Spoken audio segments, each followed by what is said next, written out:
कहानी शुरू होती है एक बच्चे सैम से, जिसके माता पिता की मौत हो चुकी है और वो अपनी दादी के साथ रहने आता है। और वो बहुत ज्यादा सदमे में है, अकेलेपन में है। हाँ, और उसकी दादी बहुत प्यार करने वाली है, उसका ख्याल रखती हैं, पर सैम वहाँ एडजस्ट नहीं कर पा रहा था। तो यहीं पर दादी एक कोशिश करती हैं, मतलब उसके अकेलेपन को दूर करने की।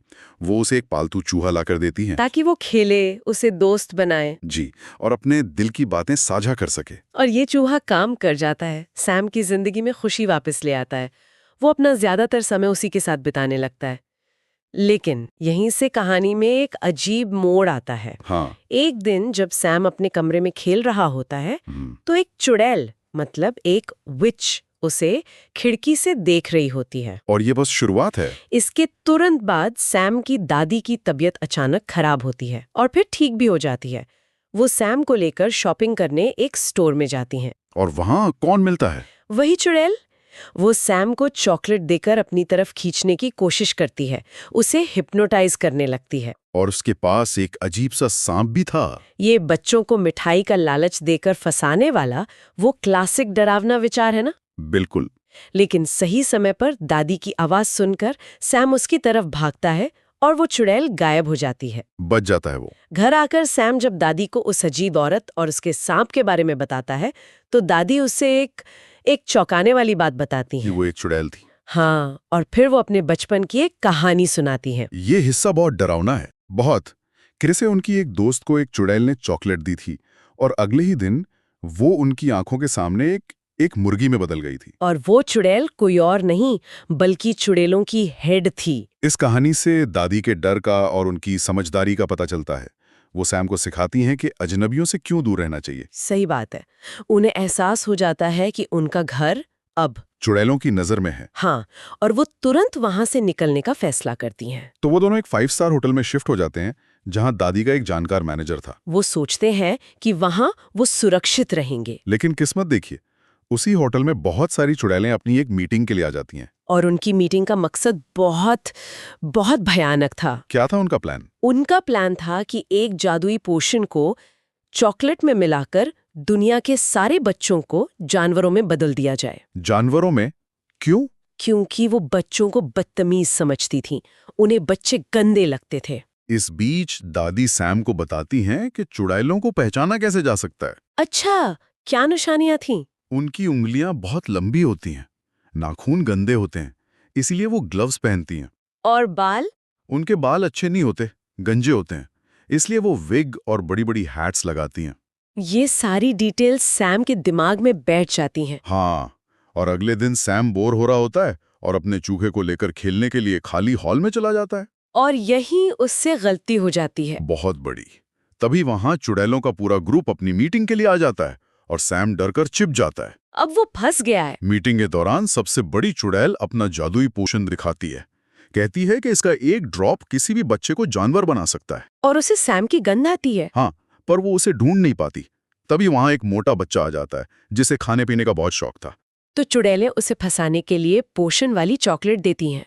और वो बच्चा चॉकलेट खाते ही एक छोटे से चूहे में बदल जाता है। और यहाँ एक मजेदार बात यह है कि चुड़ैलें खुद अपने बनाए हुए चूहे को देखकर डर जाती हैं। हाँ, चीखने लगती हैं। और उसे मारने की कोशिश करती हैं। हाँ। मतलब अपनी ही बनाई हुई चीज से उन्हें घिन आ रही है। सैम उस चूहे को बचाने के लिए बाहर आता है और ये उसकी सबसे बड़ी गलती थी। हाँ, चुड़ैलें उसे पकड़ लेती हैं और उसके कान में उस पोशन की बूंदें डाल देती हैं।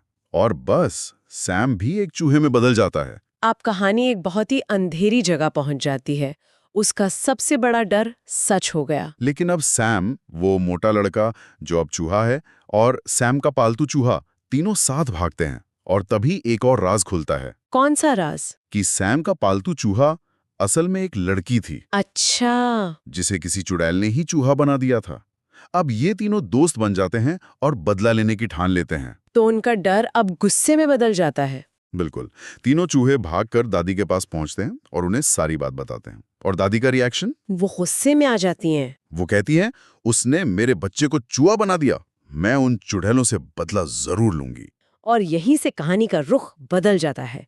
जो शिकार थे अब वो शिकारी बनने की योजना बनाते हैं। सैम दादी को बताता है कि चुड़ैलों के कमरे की बैल्कनी उनके कमरे की बैल्कनी से दिखती है। तो दादी एक प्लान बनाती हैं। हाँ, वो एक बुनते हुए मौजे में सैम को बिठाकर नीचे भेजेंगी ताकि वो पोषण चुरा कर ले आए। सैम डरते डरते जाता है और पोषण चुरा लेता है, लेकिन लौटते समय बड़ी चुड़ैल उसे देख लेती है और मौजा पकड़ लेती है। ओहो, तभी होटल का मैनेजर वहां आ जाता है और चुड़ैल का ध्यान भटक जाता है और सैम बच जाता है। लेकिन उनका पहला प्लान फेल हो जाता है ना? हाँ, पोषण जानवरों को वापस इंसान नहीं बना सकता था। तो अब क्या? तब सैम एक नया आइडिया देता है, और भी साहसी। क्या? वो कहता है कि क्यों ना यही पोषण उन चुड़ैलों के सूप में डाल दिया जाए जो वो रात को पीने वाली हैं। अरे वाह, ये तो बहुत ही शानदार पल है। दादी किचन में जाकर चुपके से पोषण सूप में डाल देती हैं, लेकिन मैनेजर उन्हें देख लेता है। फिर से मैनेजर? हाँ, पर दादी बहुत चालाक हैं। वो चूहों को अपने बैग में छिपा लेती हैं और मैनेजर को उल्टा डरा देती हैं। कैसे? कहती हैं कि वो उस पर केस करेंगी। डरा हुआ मैनेजर माफी मांगता है और उन्हें डिनर भी ऑफर करता है। ये सीन बेहतरीन है। दादी ने कोई जादू नहीं बल्कि अपनी बुद्धि का इस्तेमाल किया। और फिर आता है डिनर का समय। वो सूप सिर्फ चुड़ैलों के लिए ही बना था। अच्छा, जैसे ही वो सब सूप पीती हैं, एक एक करके सारी चुड़ैलें चूहों में बदलने लगती हैं। ये देखना काफी संतोषजनक होता है। पूरे हॉल में अफरा तफरी मच जाती है। होटल के वर्कर्स और दादी मिलकर उन चूहों को मारना शुरू कर देते हैं। बुराई अपने ही जाल में फंस गई। लेकिन एक प्रॉब्लम थी। सबसे बड़ी चुड़ैल ने अभी तक सूप नहीं पिया था।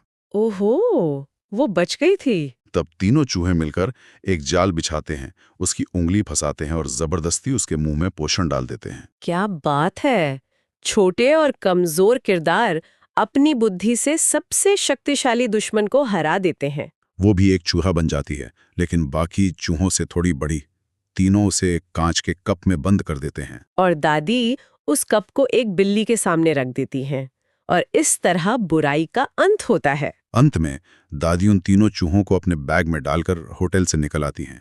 अब उन्हें चुड़ैलों का कोई डर नहीं था। और उस दूसरे लड़के का क्या हुआ? उसके माँ बाप उसे अपनाने से मना कर देते हैं, लेकिन वो खुश था कि उसे नए दोस्त मिल गए। और सबसे दिलचस्प बात ये थी कि तीनों चूहे अब कभी वापस इंसान बनना ही नहीं चाहते थे। हाँ, यही तो इस कहानी का सबसे बड़ा ट्विस्ट है। वो अपनी नई जिंदगी में अपनी दोस्ती में बहुत खुश थे। वो खेलते थे, मजे करते थे और दादी उनका बहुत ख्याल रखती थी। तो इस तरह कहानी की एक हैप्पी एंडिंग होती है, लेकिन ये उस तरह की हैप्पी एंडिंग नहीं है जैसी हम सोचते हैं। ये कहानी इस विचार को चुनौती देती है कि नॉर्मल में लौटना ही हमेशा खुशी है। सही बात है। सैम के लिए नॉर्मल जिंदगी का मतलब था अकेलापन। चूहा बनकर उसे सच्ची दोस्ती मिली, एक मकसद मिला, उसकी जिंदगी ज्यादा सार्थक हो गई। तो मतलब हमारी पहचान हमारे बाहरी रूप में नहीं है। बिल्कुल नहीं, वो हमारे रिश्तों में, हमारे अनुभवों में होती है। उन्होंने अपनी नई सच्चाई को स्वीकार कर लिया। वो विक्टिम नहीं रहे, वो हीरो बन गए। और ये हमें एक बहुत ही दिलचस्प सवाल के साथ छोड़ जाती है, जिस पर सोचने की जरूरत है। अगर किसी को एक नई अप्रत्याशित परिस्थिति में सच्ची दोस्ती और खुशी मिल जाए, तो क्या सामान्य स्थिति में लौटना हमेशा बेहतर होता है?